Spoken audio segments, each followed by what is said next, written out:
Hi, welcome to the Pints Polishing Podcast. I'm Marshall. That's Nick. You can find us at hyperCLEANstore.com and go check out high quality products if you are into cleaning cars. Hey, Nick, and to go have some interactions, everybody should go over to the HyperCLEAN Specialist group on Facebook. Seeing a lot of people there. It's a fun time. Let's get into some buy and sell, and I'm selling. And some of it comes out of the specialist group. So come on now, everybody have fun. This is what we love about this stuff is you get into the car talk and all this stuff. And, you have a good time giving people a hard time. Listen, I posted that photo the other day of, it was Thursday night. I was so excited. I've been waiting all week to take the doors, take the top off. I get it. There's C10 Nick doesn't understand. You don't understand why I only roll with two doors off. Listen, that's me. That's the way I do it. But you know what? I'm selling. In all this, I'm selling. And I'm selling the painting weights that can't hold the cold. Wait, that's me. I can't do it. I'm out. Like I told you Friday, it was brutal coming in Friday morning. I wasn't ready for the cold. But let me tell you this number, which was this morning. I had all weekend to plan and still didn't plan. 37 degrees. With doors off? Doors off, top off. 37-degree drive into the HQ today. So I'm selling. I can't do the cold anymore. I'm out. I can't do it. Finished. Well, you seem to have a real problem with the weather report over there. I mean, you kind of took the doors off prematurely. They do forecast weather. I get it. Oklahoma can have a little bit more of a headache of a forecast, but I got to think this is just user error. Right, springtime isn't here yet.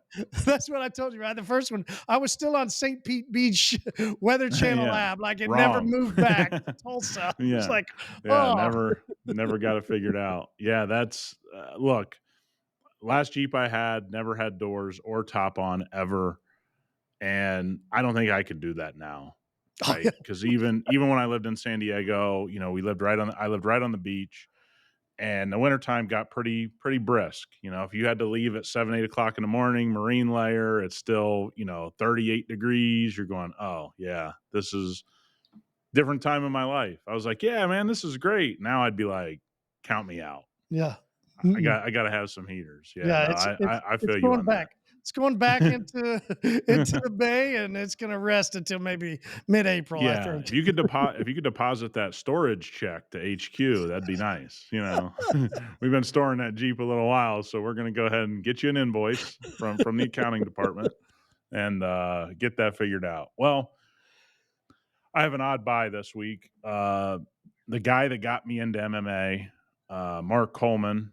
He had a gym in my hometown called the Hammer House with him and Kevin Randleman. He had a real serious situation, saved his parents from a house fire. And he lived, but he ended up, pretty banged up in the ER. And, the fact that it seems like he's pulling through it, his parents are pulling through, I'm going to buy, but just a wild story. It's kind of a guy that's had a tough life, especially post fighting. Drugs, alcohol, that kind of stuff, and got his life back on track. And then this hits his family. They live really close to where I grew up. And so I'm going to buy that. It turned out, I think as of, this weekend, it was still a happy story. He was awake and everything. But I mean, when he woke up, he thought his parents were dead. Didn't even know that he got him out, but, went in heroically, got his parents out. And look, he's the first UFC heavyweight champ. And somebody that I was around at Ohio State because they used to work out in a place called Larkin Hall that no longer exists. And so been pulling for him. And I got word that he does pop in and listen to us from time to time. So, nice. Mark, if you're out there, buddy, really happy that you're all right. Yeah, that's badass, right? I mean, that's all you can say. I don't know the whole story, just hearing what you had to say and just go, wow. That's wild. Yeah. Huh. So I want to say this because I kind of mentioned this a second ago and when we were talking about the Jeep. And I love, and that's why I want to just go ahead and say publicly, this is part of why we do car talk, car life. And everybody gets their own choice of what they want to do. I want to keep two doors on, two doors off. I do like my Rockstar wheels. Hey, hey, Yeah. right? Like this, as I got, jokes about the rock star was like, listen, it's a 2011 Jeep. I got to stay in that era, right? Like, Yeah.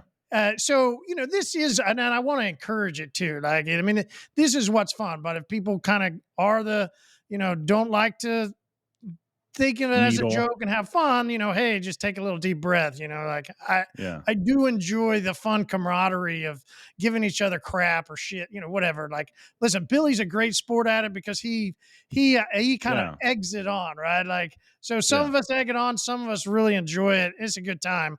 I did want to say thanks. Also, another public announcement. I'm just joking, but thanks, Nick. You gave me a referral to an episode, a podcast I started listening to, the Lex Friedman Show, right? Yeah. And I really enjoyed a conversation that he had with Kimball Musk. And I didn't know, which I guess most of us don't know. I didn't know there was other Musk. Like I didn't know Elon had a brother. Like this dude Yeah. shows up in a cowboy hat. He's from, or not from, but is living down in Austin. Is into restaurants and all this other stuff. Like a much different guy. And it was a really great podcast. Like I really enjoyed it. Yeah, no, it's first of all, Lex is like a certified genius. I think he's what, an MIT engineer or something like that. And he's real involved in robotics and stuff like that. And for those that don't know, he's a Brazilian Jiu-Jitsu black belt. Like he's the real deal dude. And just I like his conversation style. I don't think I can listen to it, all the time, every day. It's a little bit more in depth, but for those couple times a month when he has somebody that interests you, or you're like, I don't know this person, but it sounds interesting. I think it's a great podcast. People always ask me for recommendations. He would be high on my list as just changing up the speed, right? Like we all love listening to comedy podcasts or sports podcasts or, anything that you're into. But Lex is he's a good interviewer. He's funny. You got to catch his humor and you got to look at it the right way. But yeah, man, it's a great podcast. And that was a good episode for sure. A wild takeaway: Kimball actually was paralyzed for 3 days. Freak accident, falling off of a tube, paralyzed Yeah. for three Here's what's days. Like crazy. So wild, when you right? have your family in town, I had my family in town this weekend. They catch you up on everything. I don't know if that's something that happens in your family, but I don't know too much going on with anybody. So I have this guy that I went to high school with. Speak about freak accidents, paralyzed for a few days is what rattled my brain. He was playing softball, ran into a fence, and severed his spinal cord. Think about that. He lives in San Francisco now. I went to high school with him, known him all through growing up. Obviously, just lost touch, whatever. Last time I saw him was like skiing in Lake Tahoe years ago. And, your family just lays this on you. Hey, have you heard? It's like, no, I haven't heard. Why would I have heard that? My dad's like, yeah, like, well, I think he's getting feeling back in extremities. So there's like all these crazy things that can happen to people. And it gets you thinking, like bringing up Kimball, and he just had these 3 days where he didn't know he was going to walk. And it's like, you just don't know when this shit can hit you. Right. Yeah. Like it's the why. And when you hear the story, you're like, damn, I've been tubing. Damn, I played softball. Damn, I did this and that shit didn't have, it's just like you kind of reflect back on that stuff when you hear people's story. Yeah, it's wild. Another thing that I really enjoyed was their discussion about road trips and the importance of taking road trips and driving a car and how important it is for the mental psyche. Like, and I really, it made me. I heard that and I just went, huh. I think I've really taken that for granted. It's something I've talked about. I love to take road trips. Listen, we took one this weekend, just going down to Oklahoma City to go to a soccer game. But is once I heard that, then I'm driving. I've got about an hour and a half drive. That's not some massive road trip, but geez, I haven't just been cruising like that mindlessly for, I don't know, years. And that used to be a thing that I did on an almost daily basis. And you get this chance to unplug or, whatever it is you need to do. Do you find, listen, for me, I think I find that I have a different psyche in the different vehicles that I'm in, right? My Yeah. Titan, yeah. So old Titan guy here, right? Love being old Yeah. Titan guy. Titan is gone though. And I remember I stopped listening to stuff when I would get in my Titan and I didn't have my kids anymore, and they were all, Titan became to me like a no sound, no music, nothing. And it was just Yeah. a place to be. Now the Jeep's different, right? We've got EDM, we're going crazy, right? So Well, you do have it's those always rock been a star thing for wheels, me. so that makes sense. Rocking Limp Biscuit in your 2011 Rockstar wheels. But it kind of is a connection point from cars to like there. That's a special time for many of us. Listen, I think the fun time for me as I'm driving down the road is what all you get to see. Yeah, yeah. The types of cars, the fascinating one for me this weekend was, and this was a cool drive. Mildred called me. We were chatting for a little bit because we know that at some point in time you're going to get to take these trips. He takes them almost every weekend for softball. Yeah. I'm now in soccer. We're waiting for that time when you get to be the road trip weekend, seeing your kids off to go play sports. But it was suddenly this trailer of these giant tires, and I'm like, okay, we're coming up on something. Next was a truck, but then the tires were literally like this little tiny, and you go, wow, really interesting to see what this monster truck, right, when they have to dismantle it in a sense, and then it's cruising down the road. We saw auction cars. This was an interesting point to educate people in the vehicle about what it means to have an auction car, and that you buy your vehicle that looks like, so it was some guy from Oklahoma City probably paying his sons to come down to Yep. the auction, pick up these demolished vehicles, right? Yep. They still have the writing all over the window, so you know what Oh, they yeah. are. But most Yep. people don't understand. You got these junkers going down the road, and you go, yeah, that's going to be a car that's sold at a lot here in about 60 days. Yeah. No, it's, look, we have a huge auction out here. You got multiple auctions probably in different cities from Tulsa to Oklahoma City. Uh, but you're right. A lot of people don't know what they're looking at. And they're like, oh, I'd never drive that. It's like, you're probably driving one of those right now if you bought a used vehicle. That's what it looked like before you bought it. The auction cars, that's a good spot. What I always like, especially driving through the Midwest, is the really odd, like Jesus signs. Like you just see them everywhere. If somebody took like a big billboard out, we have them out here too. We spot all kinds of like, first of all, I really like seeing vintage cars, Mm. on those long road trips, which isn't as common anymore. It doesn't seem like those are getting out and spreading their legs like they once did. But I got a limit to the road trip thing for me. So I'm in agreement. If I can get somewhere in an hour or two, I told you my highlight from here to Long Beach, from here to LA, from here to San Diego, that last hour, I'm not really enjoying it anymore. Like I'm like, this is just too long in the car, right? It's almost like you could fly, but if you fly, you know what, same to Phoenix. I just rather fly to a lot of places, but most of the places I would go on a road trip from Vegas is kind of like 1 hour too long for me. And there's other guys that are like, dude, I'll drive 10 hours and it doesn't bother me. I'm just not one of those guys. So I started looking around because I kept seeing a lot of the same stuff. And here in Oklahoma, I'm a truck guy, so I always know that we got tons of trucks. But I just go, huh? Is that just here? I wonder, is that is that only because I'm in Oklahoma? What do you think? 2023, the top 3 vehicles sold across the country. I went to look it up because I was like, huh, we talk about the crossover, we talk about Toyota, we talk about all the cars. Did we as Americans really buy our top 3 vehicle sales of all last year? Were they really all trucks? Number 3, Ram truck guy. Congratulations, all of you out there. 444,000 sold. Ram truck comes in number 3. Number 2, Silverado, 543,000. And Well, we so know the F-150 is number just one. as Oklahoma is Ford truck, like the nation is still Ford truck with 750,000 units sold. Well, you have to remember these numbers are skewed because they sell to fleets.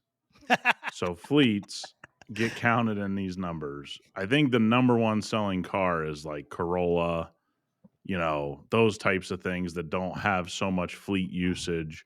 But yeah, man, I mean, people love So is that why trucks. Tesla's up there? Tesla was like at 6 or 7. I was surprised to No, see him up there. they just sell a ton of I mean, They they're just selling sell. a ton of cars, like, My Rogue I'm was certain 9. that what's that? My Rogue was 9. That was cool to see. Yeah, I But mean, yeah, Tesla Model I Y, 385,000 units sold last year. They came in that's at a the lot 5th. that's a lot of units, dude. Yeah. That's a lot of units. Yeah. And again, it's about affordability, right? They're in that price point that so many manufacturers have abandoned, right? I mean, that's what it comes down to. Like Tesla Model 3, Tesla Model Y, they're right in that realm where if you catch them at the right time, you're getting them for under $50,000, right? And so many manufacturers have just abandoned that $35,000 car. And I don't understand it, especially when you keep hearing all the inflation. I don't know if you saw the genius marketing behind IKEA. They're running ads now like, "Hey, we're lowering the price of everything that went up during COVID, on hundreds of things in our store." I think car manufacturers, to me, have an interesting conundrum. If you can keep selling them, keep the price elevated. By all signs, you're not selling as many as you used to, especially during the past 3 years. I wonder if we're going to see the return of the sub $50,000 vehicle. I mean, I don't know what choice you have. No idea. I mean, I has to, mean, right? yeah, I mean, I can't pay $75,000 for a Bronco, right? That's going to wear off at some point. And so I've said this before. Everybody thinks that I hate Bronco. No, I hate Bronco at 75,000. I don't hate Bronco at 45,000. It's a great $45,000 car. It's just not a great $75,000 car, $65,000 car. It's just not that, right? Just like I would say about the top level Jeep Wranglers, they're not $60,000, right? If you get in a Jeep, you're not like, wow, this is a $60,000 ride. It's like, no, this is really great at 40. And it is. That's where it's great. But I think there's a real, you know, crossroads here for some of these manufacturers. I know Dodge is in it, Stellantis is in it now. I just don't know if they're going to back off. Like, that's the whole thing. Have they just retooled themselves to a point where they can't get back into that 30 to $45,000 car? I don't know. Yeah, I don't know either. But see, we're cruising down the road. We end up after the game. We go land at this place called Cattleman's. Just picked a place out of the blue, right? Wanted some steak. It was cool, right? To see other people now inside the group posting steaks that they ate. I think Wesley ate a steak. Showed Yeah. a interesting Dodge truck laid out. Yeah, for sure. It was fun. You know, I I didn't know what to expect, except I go, listen, I don't want to go to a chain place, and I'm in another place, and I almost really felt like a tourist from Oklahoma, but going into the stockyards of Oklahoma City. This was a different place than I had. I was talking to some guy, and he's like, "You like the country?" I'm like, "Dude, I'm from like middle of the city. Like I'm city boy. Like Not really, dog. I showed up in like flip flops. Like they were in cowboy hats. And listen, I showed you the big, just giant mural of cattle and the way cowboys were, and this is the heart of who we used to be, right? So, it found out that my mom used to, as a little girl, because her parents were in the cattle auction business, they would come there to that auction, and then my granddad wanted to always eat at this place called Cattleman. So got to have some really great steak, really great place. But for me, the highlight, actually, after all that, Nick, I had a great strip. I don't care what you say. Listen, I even Yeah. told you earlier, Lex and even my new favorite Kimball, right? Like, they too are into the strip. Kimball Musk. Kimball Musk is who we're talking about. Yeah. It's my favorite Kimball. Yeah. So, Double Deuce was their beer that they had. And I go, huh, where's it from? Krebs. My very first craft beer in the 90s was from Krebs and a local brewery there called Chalk. And I go, man, I'd love to have a Chalk beer from Krebs. They go, that's what this is. Fucking 22 ounces of unfiltered wheat. I had to take a 4-pack to go so I could have another one here in this episode. Like, Listen, I love this beer. And it was such a blast from the past wow, when you taste flavors from so long ago, you just go, Yeah. huh, that steak was good, but man, this beer, I don't know. I Could gotta I tell ever you vote this. beer This over was like the steak? hillbilly meetup down there at the Cattleman's, huh? You got it from Krebs? Man, I can't wait. Yeah, get me one of those tall boys. Ding. Listen, Oh dude, I man, told you that had to be the hell amount of of a scene cowboy down hats. there at Cattleman's. I love the little kid that walked in. He had the little vest and had the little sheep vest on and had his cowboy hat. They all had Oh, on he's in. boots. He's in 4-H, Oh 100%. man, kind of love Yeah, it. I love yeah. it. No, I'm in. I love those places. I mean, those. We have one here. It's called the Golden Steer. I think it's been in town like 100 years. Same thing. Go in there. It feels like 100 years ago. The waitresses, by the way, have all been there like 40 years. Good for them. That's not a knock. Mm-hmm. I obviously we went to a steakhouse Friday. Much different thing, but I did see something funny at the steakhouse that we talk about all the time. We saw an unruly customer Mm. one table over. The steak, he wanted it medium rare. It came out medium, the whole thing. So I happen to know the people at the steakhouse very well. They're part of an organization where we take care of the owner's fleet of vehicles. And I get a text message. And I look at my phone and it goes, "Hey, is there a scene at the table next to you while you're at the steakhouse?" I said, "Yeah, how'd you know?" He goes, "Dude, we have security at the door. This guy might have to be removed." And I'm like, "Oh, it's that bad?" I said, "Look," he goes, "Can you just keep an eye?" He goes, "Because we got new staff there. There's new people there. Everybody's kind of nervous." First thing I thought of, which we talk about all the time, is there any way he didn't get spit, pubic hair, something Absolutely. on his steak when it came back Absolutely. out? Like, for all of you out there, the things that must go on when you're an unruly customer wanting your food recooked, I can't believe anybody does it. Mm-mm. So I'm Mm-mm. like texting my buddy back. I go, "What are you guys doing back there in the kitchen?" He goes, "I'm not there. Stop texting me." He goes, "We don't do that. This is my work phone. This kind of thing." And I go, "But I watched it, And then our waitress was their waitress, and I go, "Hey." She goes, "We're really sorry." I go, "Don't apologize to us." I said, "I'm enjoying the show. I know that but trust me, it's all good." Then I showed her that it was her boss. I said, "He knows you're doing a good job. Just relax. Like, these are the kind of people." And I just thought to myself, like, dude, do you really not think that guy back there is going to? If you were working back there, you would do something to his food, Mm-hmm. right? Yeah. Like, There's let's that all new be up cheese. front. You've had that cheese, right? Famunda cheese. 100%. There's no way. There's no way you wouldn't do something to his food if this guy was such a dick. And the I funny worked thing in is, the Did you security work in a came in and restaurant? removed If you him. ever work at a restaurant, you never complain about food. So I never do. Yeah, see, I never worked at a restaurant, but I just think it's common sense. Like, I don't mess with anybody that messes with my food because I always assume that something might go on anyway, somebody goofing off in the back. So I'm not going to give them any reasons. I'm just like, "Hey, please, thank you. Oh, this is awesome. I don't care if it's the worst thing I ever had. I, I'm I'm just not chancing it." And there's an interesting thing that's kind of evolving around these moments, right? Was he upset? You really don't know, right? His steak didn't come out a certain way, and hey, if I wasn't paying as much, I wouldn't care. Uh, this, when you have an experience and you're paying for something, what level does somebody's, I guess graces or freak out moments. Like Yeah. I saw a post from a guy inside one of our detailing groups inside of Facebook, and he was saying now he had somebody previously that had come in at this $60, in and outside type cleaning. But now that she raised the price, she was starting to have a fit.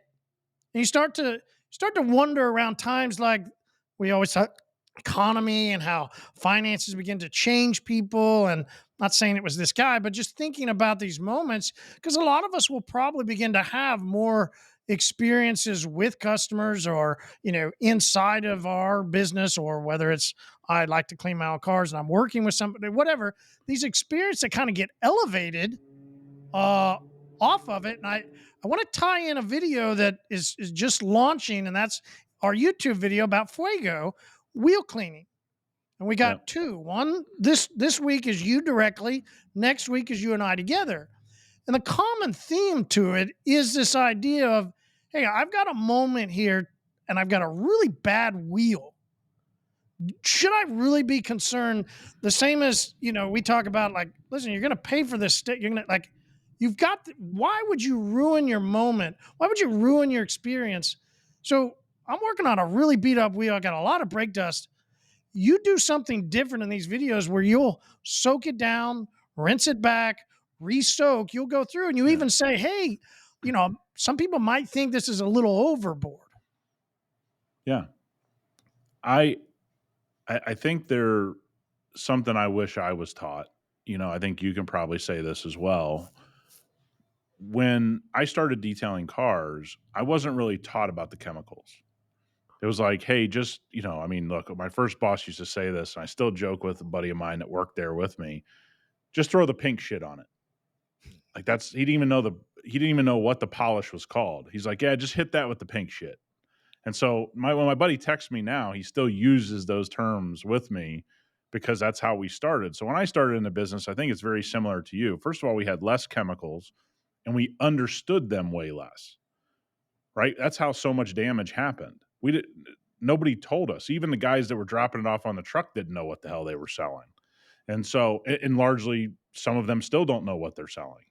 But it was really bad when we got our start. So I think, when I look at using chemicals to my advantage, I am more likely today in my career, knowing what I know, that if I've picked the right chemicals with the right chemical company, that, hey, maybe if I use a little extra here on the front end, it's going to save me time on the back end. It's going to save me scratching up the wheel. It's going to save me scratching the paint. So I'll take and use chemicals to my advantage. It's something I wish I was taught. And I think that's kind of the theme a lot of times on not only our YouTube, but on the podcast. We're going to have a conversation at the end of this episode that's very similar to that. People give out advice and then they gave me no context, right? And I just had to like figure my way through it. So I think a lot of times what you and I are coming from is, I wish somebody would have just said this to me, right? I Yep. just wish somebody would have said, hey, take this degreaser, spray the wheel down, rinse it with some water after it sits a little bit, then go back again and then go to work. I just wish somebody would have told me that, because it would have saved me time and effort and elbow grease. And that's really where my processes and most of detailing is about saving me harder work or saving me time in the end. That's really what it comes out to for me. And do you think it's also, as the older you get, you value that more? I mean, there's a lot of people younger just value, oh, right, I got energy, I got strength, like it's Yeah. just, I don't want to say wisdom's just such a weird word, but like you almost do gain a little bit of wisdom the older you get from knowing, hey, I spray a couple more, I don't have to scrub as much.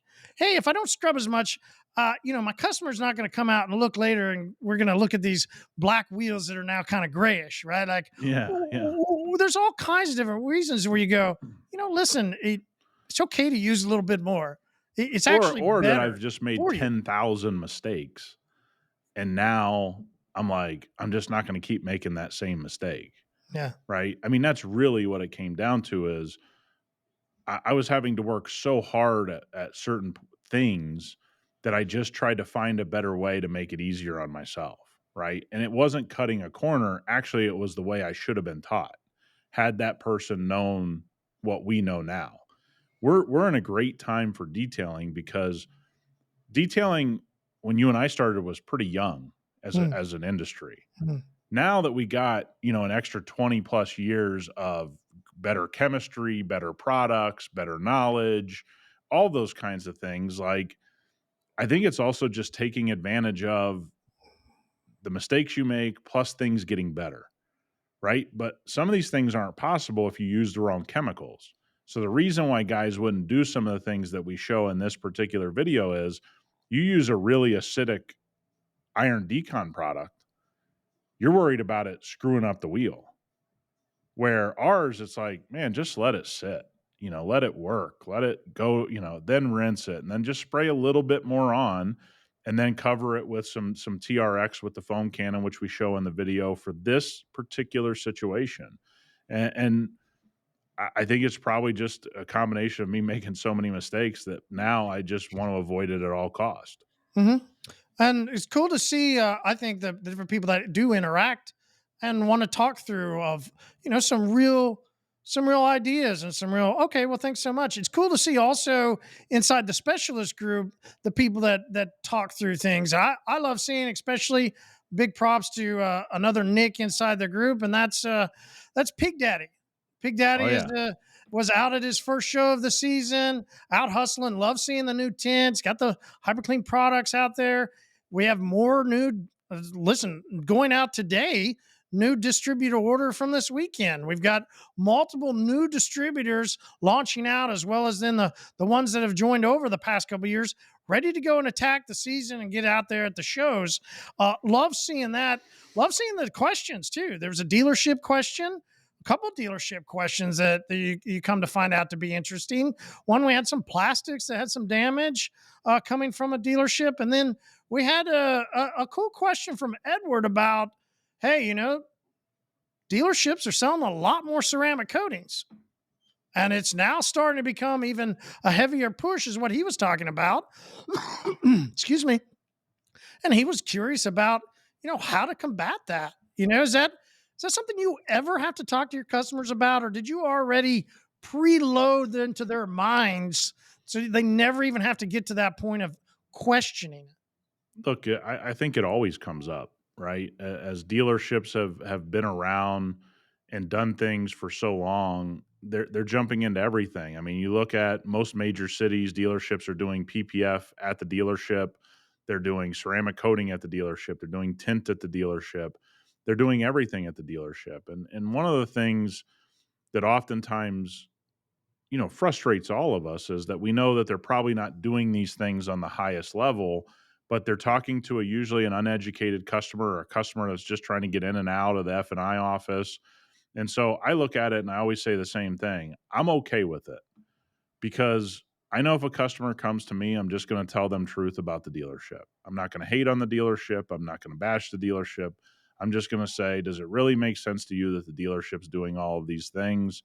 Most customers, when you start to talk to them, go, no, I don't really trust the dealership, that kind of thing. Should it happen? No. But remember, if the dealership thinks that it's missing out on money and you're making it instead of them, they're going to do it. Absolutely. We've had the body shop question recently on the Ask Me Anything. Body shops are in the ceramic coating business. Would I trust them? No, because I largely don't trust most of them to put the car back properly. I don't trust them as, but you get into this terminology of staying in your lane, and you got to remember there's a lot of businesses in the world that don't stay in their lane. Car dealerships are great at distributing cars. They're largely horrific at everything else, right? So people would find it weird if I said, "Hey, out of my detail shop, I'm going to start selling Toyotas directly from Toyota." You go, "What do you know about distributing cars?" Well, I don't know anything, right? But I'm going to do it anyway. I have no knowledge. That's the same thing I see with dealerships and body shops and so many people in the auto business. Like just like Tesla getting into PPF. What the hell does Tesla know about PPF? They can hardly put the car together. All right. So let me ask this question though, because I kind of thought of it, and he's like, how do I go and combat this? And I go, which is why I wanted to ask you, like, do you ever talk to your customers, like, and pre-educate them on, hey, if you're going to be buying a car, here's the things to look out for, and Yeah. or do you think that that's something that we should start to do on social, become part of our marketing as detailers? Because let's be real. Let's be real for a moment. There's plenty of us that want to debate chemicals on YouTube. There's plenty of us that want to Yeah. Yeah. compare, right? Well, where's the comparison at the dealership level, right? Where's the comparison of, hey, I went over this dealership and I got this. Listen, no need to name. Right? There's this Jet company. There's this other company. Like there's these companies that have these sealants they put on cars that are now putting ceramic. Like they're washing. Okay, well, go get the product. It's there. Like, where do we ever see those comparisons on social media or on YouTube where we start seeing detailers or the recon side of the auto industry start to push back with some tangible evidence with videos. Well, like I said, we'll compare detail products, but we're not going to compare and kind of go after the warranty company products. Yeah, I think it's a great idea, so for a guy like Edward, if he wanted to put out social media content, I think it'd be great. Again, you don't wanna do it from a hateful place. You wanna do it from an educational place. This isn't what dealerships are great at. They're not using high quality products. They're selling you largely paper. They're not selling you an actual ceramic coating, and, look, the stories you and I get about people just spraying foam onto a car and rinsing it off and charging people $1,500, $2,500, $3,500, it's rampant. Uh, this is one of those things I don't get that worked up about because my entire life this is what dealerships have been doing. I mean, it's never been different in my life. And so if it hasn't been different in my life, most of our listeners, it's never been different in their life. Now, I want to separate that out that we know there are some dealerships that do things the right way. They do. They do put good ceramic coatings on cars. They do bring people in. We've got Uh, cases of coating going out today to a yeah, particular dealership. Like yeah, we service dealerships with coatings. yeah. So we know people do, but this is like my body shop conversation. About 10% of body shops are doing the right thing. The other 90% you got to be leery of. About 10% of dealerships are doing things the right way when it comes to coating. The other 90%, they're you got to be okay with the educational part. You have to be okay standing your ground and saying, "Hey, you guys are being sold something at a dealership. Let me walk you through and explain to you how we're different, how there's a different quality, how you're going to get something out of ours that you're not going to get out of something at a dealership." I think it's a great idea. But also, don't think for 1 second that dealerships really steal a lot of your business because most of the time they sell to people that would never come to a detailer anyway. Just remember that. Less than It's a great 5% point. of all It's a car great point. owners in your city, wherever you live, are going to interact with you as a detailer on a yearly basis. So the 95% that bought the cars, they weren't coming to you anyway. Now, that's another marketing conundrum you have is how do I get more of those people to me? So that's the good thing is we have all this room for growth of getting people into the detailing industry. But largely, I don't let that stuff affect me.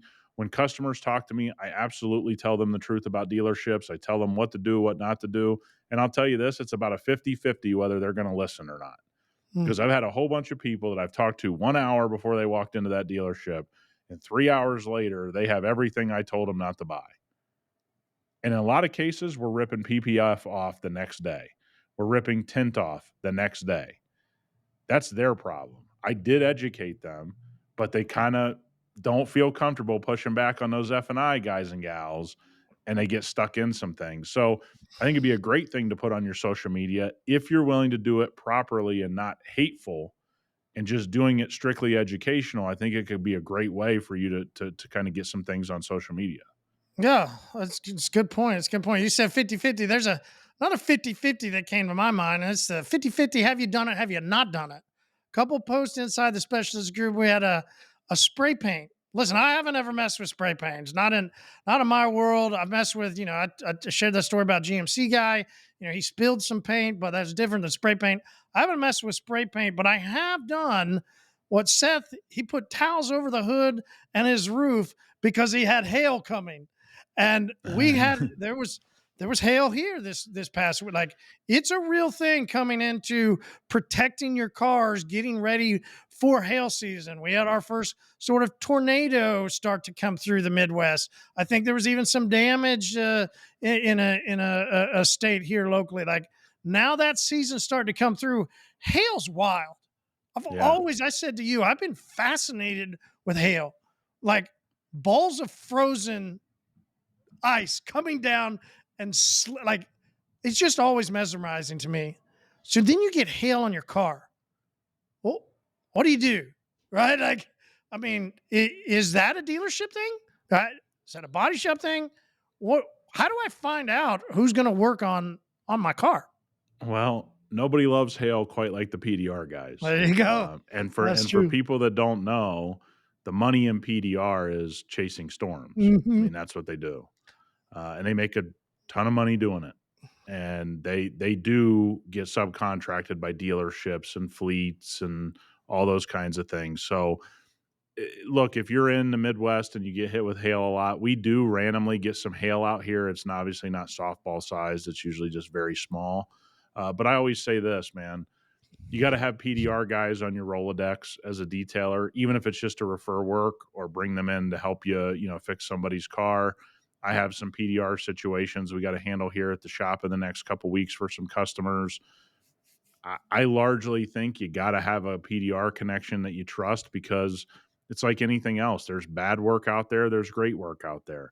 You send your customers somewhere, and look, we largely don't want to vouch for anybody, but PDR is one of those things that when a guy is good, it's easy to see, and he's a guy you want to know, right? Because it's definitely helpful. There's definitely a connection point around different services in the industry. When we were at Mobile Tech and heavily doing things there, we encouraged, that's why we had that community pub and all that stuff, encouraged everybody to work together. We found people that would begin to pair up and find, oh, you're in my city. Oh, you're close to me. And you would see this really joint venture where they could network together. People talk about, go to this business network. Like, what about a local network around other service providers that Yeah, that also would, like you'd mentioned, hey, I can get a PDR guy to come in and take care of some stuff. Well, a PDR guy, maybe he does or maybe he doesn't have a referral for you. It ultimately doesn't really matter. Like, there's something yeah. about building a network. But hold on a second, there's gonna be people go, network, what do you mean, what's a network? What does that mean? Yeah, I mean, you hear the age old adage, right? Your network is your net worth. And this is one of those things that we kind of talk about. I wish somebody would have explained it better to me, because I just kind of took it as like, well, if I know a whole bunch of successful people, that's a great network.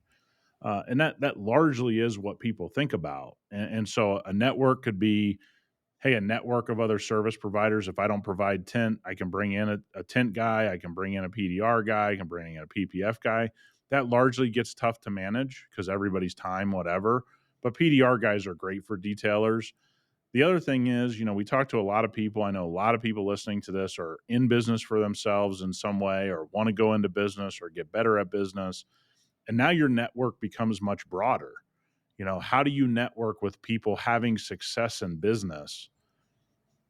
It becomes probably the most important thing you're going to do, because, as you know, if you're hanging out with a bunch of people not having a bunch of success as business owners, when you start out, you really don't know what that looks like. You really don't know the hours. You don't know the risks. You don't know all those things. So, how do you start to build these individuals in your city? Usually, is where you do this. One may be an insurance agent. One could be, a random business owner that sells widgets. I mean, it doesn't matter. What I've been able to do, and I think probably, saved myself as a business owner a lot of headache, and also propelled me to more success than I was probably going to get, was meeting some of these people that have nothing to do with the car world. They're just successful business people. And now you start to refer each other work, or, where your paths cross. Hey, maybe some of those people become your customers, but also they provide you an avenue into investing in other businesses. They go, hey, so and so's running short on money. He's got a great idea. Would you be interested? Or I'm working on this project where you have this certain skill set of going direct to consumer. Would you like to be involved? And you start to see that a network becomes more than just a body shop and a PDR guy. It becomes about gathering successful people that have done it on their own when you're trying to be in business. And that's really where a lot of this stuff has not been flushed out publicly enough for me to understand when I first got my start. And I imagine most people listening are kind of going the same thing, right? Like, hold on, well, let's flesh this out. Like, maybe Yeah. you're really curious, not really understanding how in depth this goes, or where do I start? What do I even do? Okay, of course, right? You're gonna get some of the main, things that you might need and things that you could offer, right? Have somebody that you can communicate and discuss with. We'll get to some problems later that arise, But if I'm going to start out just thinking I've got to build a network here, there's a characteristic that we wanted to specifically talk about because we want to always, every time we think that we're going to go do something or look at something, there's a rule. It's that 80-20 rule. Like, where does the most benefit come out and who causes the most problem, right? You take it a little bit further and you even go to the top 10%. So, not just the 20% of the people that you want to work with, but the top 10% that you do want to work with. A lot of them have a characteristic that rubs some of us the wrong way. Yeah. That characteristic is a very blunt way of speaking. Yeah. So one of the things when people hear me speak now, I was probably most heavily influenced by working with my network. When I started to develop a network, I started to see a through pattern that went to all of these people, right? So let's say I have 7 people I'm really tight with in my network of successful business owners in my city. And that's about my number, right? 7 really successful guys that I've gotten close to in business.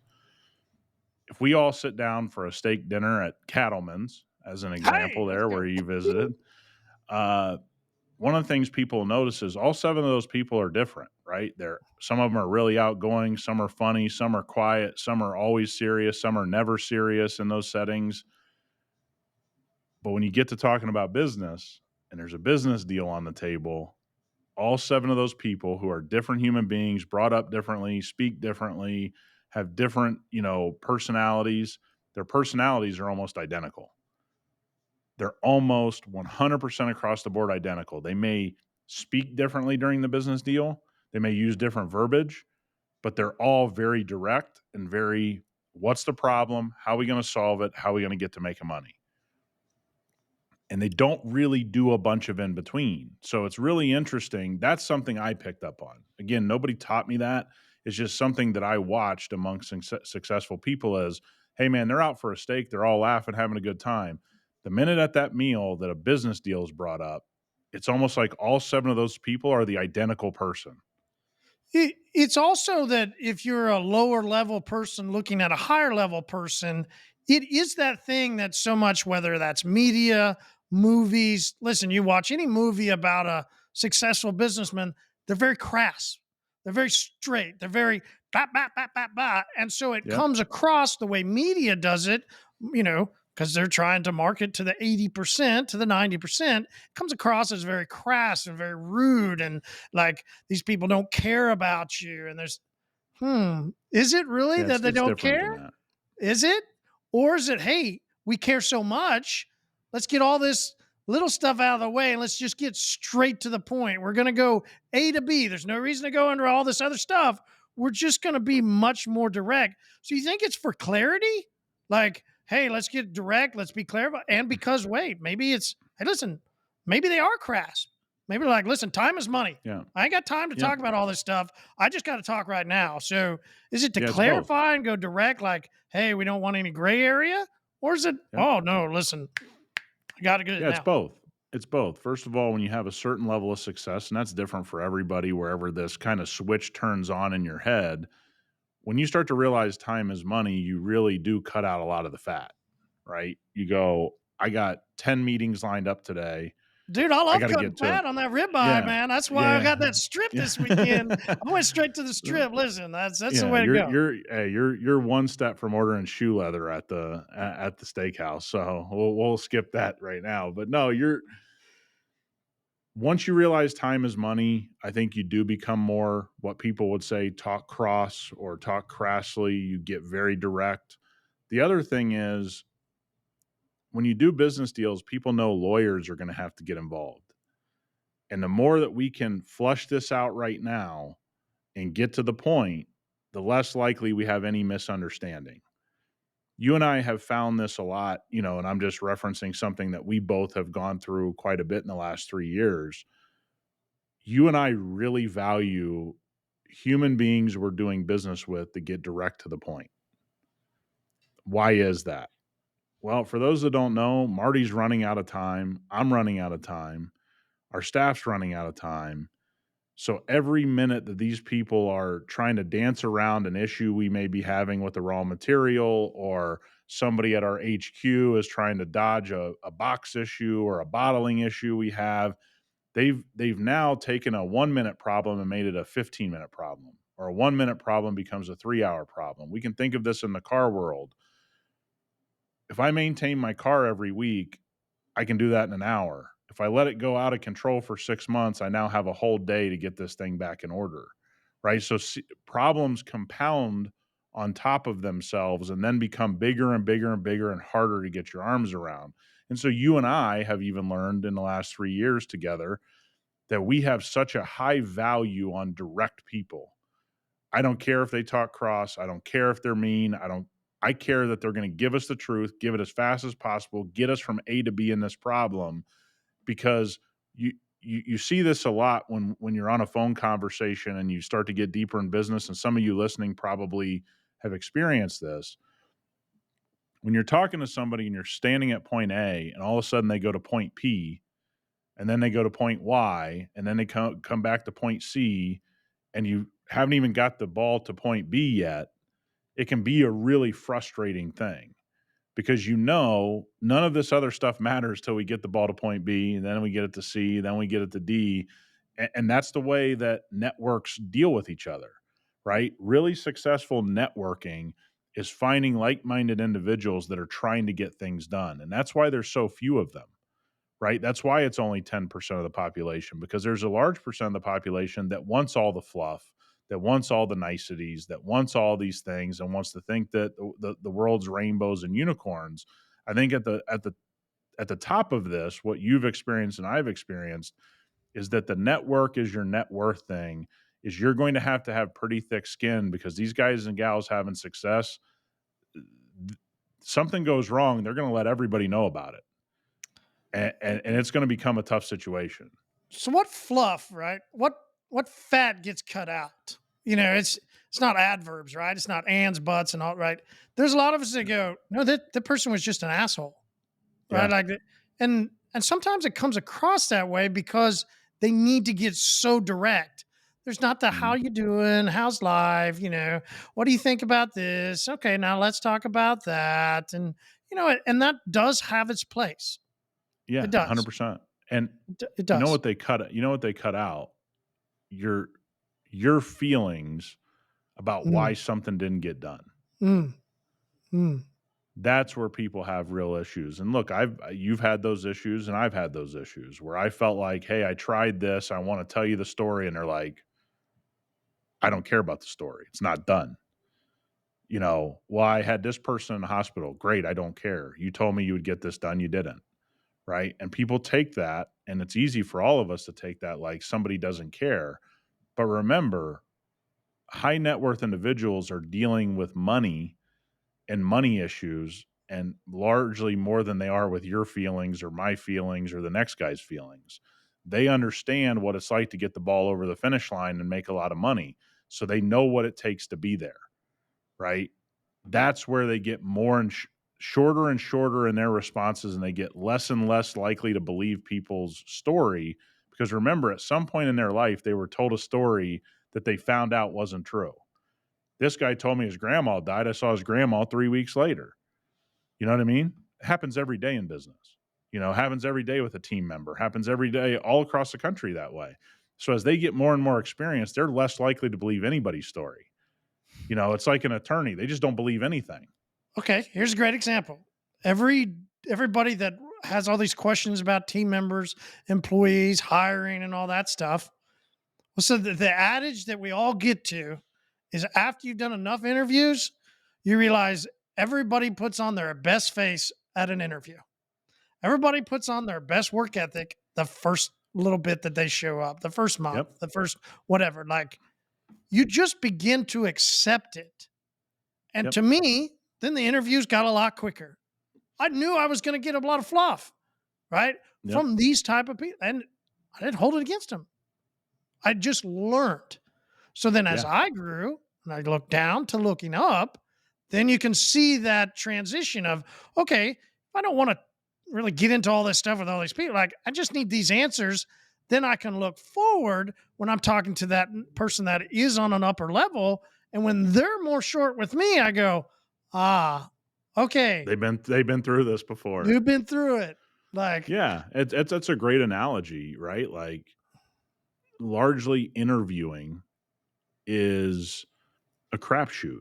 And why is it a crapshoot? Because everybody tells you they've never gotten fired, then you find out they did.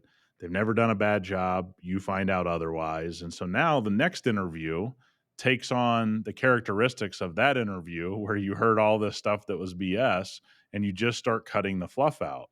And so your network, if it's right, is going to be a network where no one's kissing anyone's ass and everyone's straight to the point. And let me tell you, if you don't know how to do business that way, the likelihood of you building a network of largely successful, made lots of money individuals is not going to happen because they don't want to hear about your family. They don't want to hear about your problems. They don't want to hear about any of that stuff. They just want you to get things done. And if you get called upon and you start to build this network, and this is the key point of it, if this network calls on you and says, hey, we have this opportunity and your skill set would fit in this opportunity, and then you accept and you don't perform, you've burned your opportunities with that network. Because if you screw up the first time with no track record, there ain't a second time. And now all of that legwork you've put in, maybe over years of getting in good with these people, when they call on you, you better be able to perform at whatever task you said you were good at. And there is no excuse of getting out because now those people only live in the performance world. Did you perform or didn't you? Now, when you get a bunch of success under your belt working with them, they got a lot more leeway for you. But no track record, this is where people burn their network a lot of times is they pass on too many deals or they don't provide enough value, or when they're called on to provide value, they screw it up. And all of a sudden those people look at each other and go, this ain't the guy. so you mentioned how many people do you have that you call your network? I'm probably realistically, consistently 7. I probably have a total of like 15 that will bring me into deals or give me opportunities to invest in things, but 7 that I really closely work with. Well, I think some people hear that number and they're like, oh, that's, then other people are going to hear that number and be like, Nick, dude, I got like 10,000 in my network on Instagram. I got another 80,000 in TikTok, right? Like, Yeah. is social media a network? Like, are followers a network? Is people that you follow, is that a network? Like that becomes a really interesting kind of theory or discussion point because we didn't used to have this other form of growing a network, but there's plenty Yep. of people that consider they're the people that they interact with online, whether that's in a Facebook group, whether that's leaving comments and watching people. There's a lot of us that feel that that is a network. I like people's stuff. I leave a comment. I talk to these people in a group. Isn't that a network? Look, I think in the way we're talking about network and net worth, if those things lead you to money in your business and lead you to opportunity, then you can absolutely have that feeling, right? I mean, look at Mr. Beast. I mean, what's he make a year? Like 50, $100 million a year. He's got a pretty nice network on the internet. And that's real. Look at the Paul brothers and what they've turned their social media network into, all these business opportunities. So, yeah, it absolutely can be in 2024 a network that you meet individuals that allow you more success. The question, I think, where you're headed with this is you and I also know a lot of people that we've watched closely for the last 3 to 5 years on social media scream into the abyss on their social media pages, right? And they would tell themselves, or they'd tell you or myself, I got this network of people that follow me, and they went from getting 25 likes and now they're getting 5 likes on posts, and nothing's working, and they're not getting money out of social media. They're not building a following out of social media. So I think anything can be a network. But remember, in the topic of this conversation, it's about having a network that benefits your net worth at the end of the day.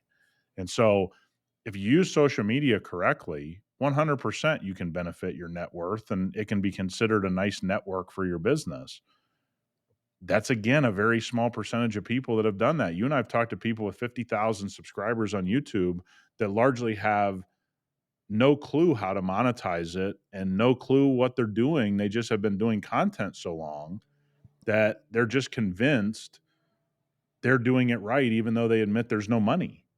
Okay, so I want to clarify something though, because it might come across that you're saying the only reason to have a network is to make money off of the network, right? Like, okay, I shouldn't do anything unless I'm going to make money off of it.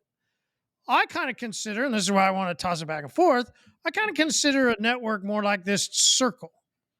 And I just fall into one point of this circle because you talk about in the past how money and everything kind of it flows and it always wants to continue to move and there's always transactions along and so I've always thought of network as like this circle that continues to go through or what's The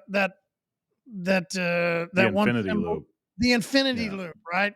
Falling someplace in there that, listen, I might not be a part of taking the money at that point, but Sure. I'm inside of this network that is flowing. Uh, I mean, you define it as money. I've just always thought of like flowing commerce, flowing, which is money, but Yeah. flowing ideas, flowing discussions, flowing, Agreed. hey, this customer needs this. Like, I really just wanted to emphasize a moment of going, you don't have to make money every moment of Yes. a network. Agreed. Agreed. And that's a great way, a great thing to bring up. It's just an opportunity that somewhere down the line you will have the chance, right? So your network is not about every time I pick up the phone with somebody in my network, I'm not going to make money off of it, right? But I know continuing to build that relationship until continuing to be a valuable person in that network, that somewhere along the line in your infinity loop, there's going to be an opportunity I'm given and I'm going to be able to take advantage of it. And therefore, my network benefits my net worth.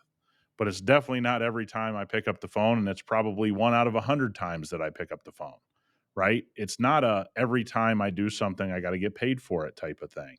It's genuinely wanting to be around like minded individuals and learn from them while they learn from you at the things you're good at. And sooner or later, all of those things meet up for this one deal, this 5 deals, these 3 deals, these 2 deals, where everybody has a chance to benefit from one another in some way, shape, or form. It's just like when we get in a car accident. The infinity loop in my network right now is I know everybody that's important in the car accident world here in Las Vegas. I mean, I know a guy that owns 60% of that market here. We get in a car accident, I call him, he's in my network. So now he gets to be a service provider. He gets to hook us up with the attorney. He gets to do this. He gets to do that. He gets all because he knows me. And then all the people I refer to him in my network outside of him into his and his into mine. And all of these different things feed one another. But it's definitely, like you said, it's not always about picking up the phone and that from that person that I'm going to make money. It's truly building a network that you're just trying to learn from. They're trying to learn from you. You enjoy each other as business people. You learn, and somewhere along the way, you're going to have a chance to make some money in this thing, and you're going to have to be ready for that. Where do I find people for my network? This is where I think the interesting part is. Can a Facebook group, can a local Sure. Facebook group, could you find it there? Could you find it? We have detailers in all parts always ask, hey, should I go be part of this business network or this chamber of this or this, right? Like these groups of people that want to, you know, get together to say, hey, we're going to form a network. Like, I just always struggled in those places. I dream of having a Facebook network. That would be awesome. I mean, I think that's Mark's ultimate desire, but will that really ever happen? I don't know that you could do it a complete network online on social. You never meet the people.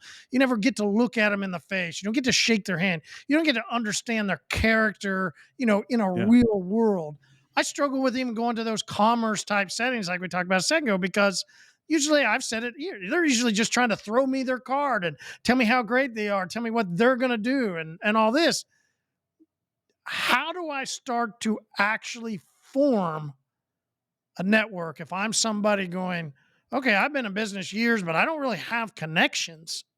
Yeah. So one of the ways that I built a network was off customers, right? Like be a good person to be in business with. And usually in our world in detailing, you come across somebody a little bit more successful than you. So you have a network. I can name two people that I met when I was in Tulsa. We worked on their cars. Those guys are in your network. If you called up and said, "Hey, I want to have lunch. I got to bounce a business idea off you," they would do that. You didn't go out of your way to meet them. You got them as customers. But you also sat there and gave to that relationship, right? Every time you saw them, you talked to them a little more. They talked to you more. You sit there and you shot the shit. You did a lot of things. And so I say this all the time to my guys on my team, and I would say it to anybody listening. You go to a successful person's house or they come to your shop and you're not trying to build a relationship with them, that's a miss on you. That's not their fault, right? That doesn't mean jump down their throat and say, "Hey, I'd really love if you mentored me." Like, that's not what I'm talking about. But are you like a good human being to be around? "Hey, man, you're in my shop. Can I get you something to drink? Have a seat. Let's shoot the shit. What cars you like? What are you doing? What do you do for a living? Oh, cool. Whatever." So your network grew directly through your business, and my network grew through a multitude of ways. First of all, most of you have significant others that work somewhere. There's another place where you can find a network. You go to events, things you and I don't love doing. I don't love going to Christmas parties. I don't love doing all that. But think about the people you meet there in this world that you're not a part of. Think about all these places where you come across people. I do think the Chamber of Commerce and the networking groups and the different things, those can work just fine. But you also have to be there for the right reasons. First of all, you don't like the people that are there for the wrong reasons. "Here's my card, please use me." That's not what you're doing here. Mm. You're just trying to get to know people. "Hey man, what do you do? Cool. Yeah, what kind of customers do you have? What world are you in? Explain it to me." Sit there and listen. Like, dude, a lot of the last 10 years of my life, I know you guys hear me talk on this podcast. When I get around successful people, I just ask questions.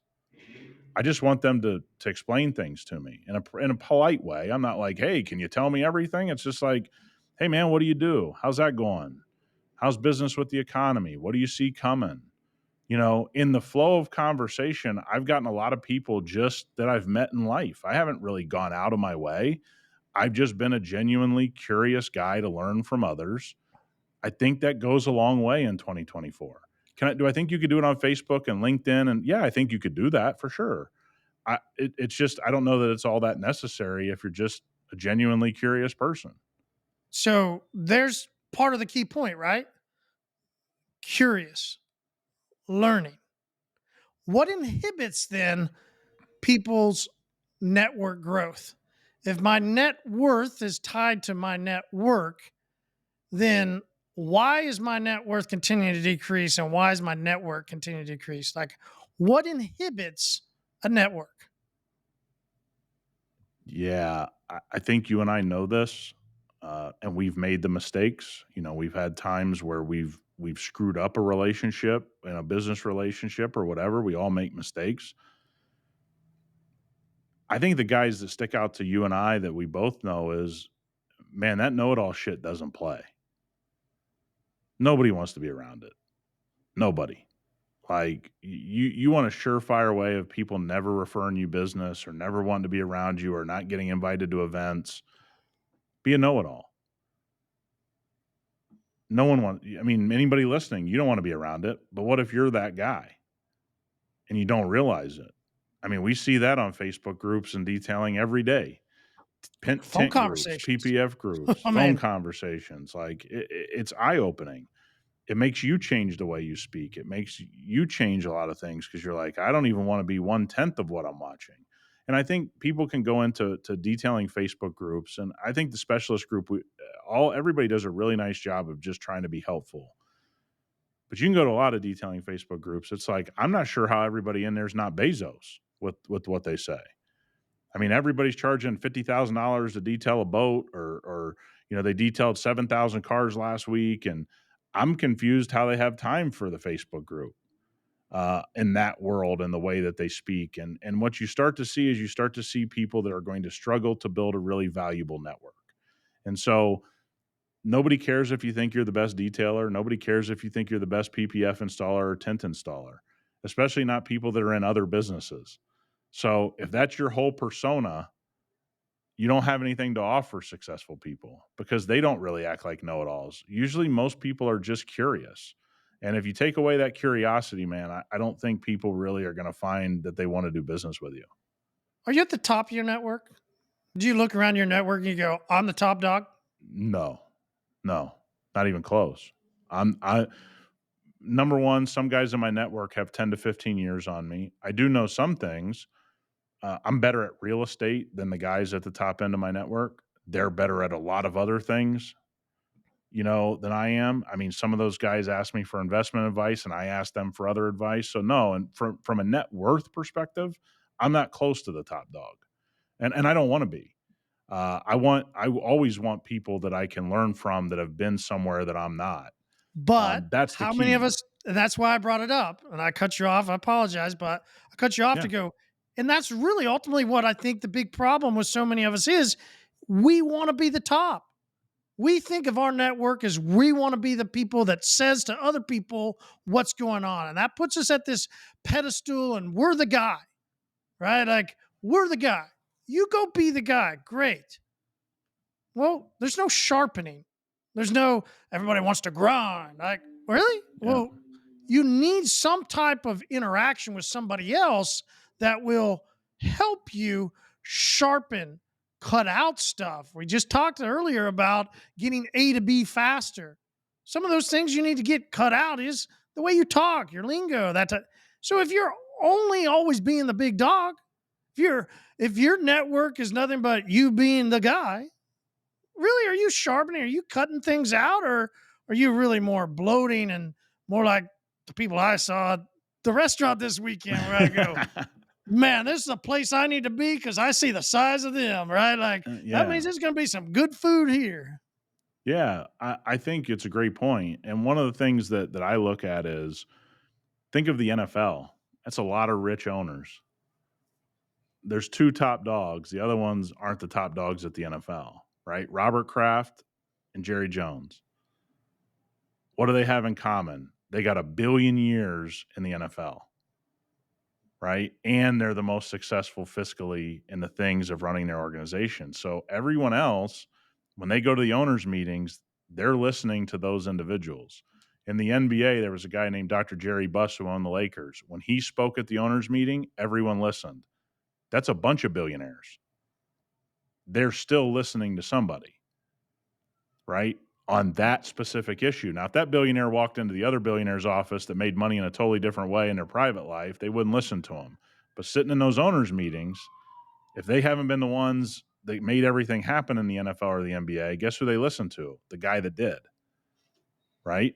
That's just how this thing works. And so, yeah, man, I probably got 4 guys that I look at, but I've also watched a number of people try to come into this network and screw it up. Lied about their net worth, lied about money they could put into deals, lied about what they were good at. And so they spend all this time trying to get in this network, and then they get in, and it turns out their story doesn't check out. When people start calling on them, they don't produce. And so there's a double-edged sword here that you got to find ways to get things done. But I like what you said about the infinity loop. You're not always going to get something out of everybody. You're not there to get something out of everybody. You're there to learn. And through the learning and And providing give what me a you're part. good at, you're going to find that you're going to find your place in this network, and it's going to end up benefiting your net worth. But you can't, and we see this when people call us, right? People somehow get our cell phone or whatever, and they call us and they want us to solve their entire business on a phone call. That's not really fair, right? Number one, I don't know your business. I don't know your issues.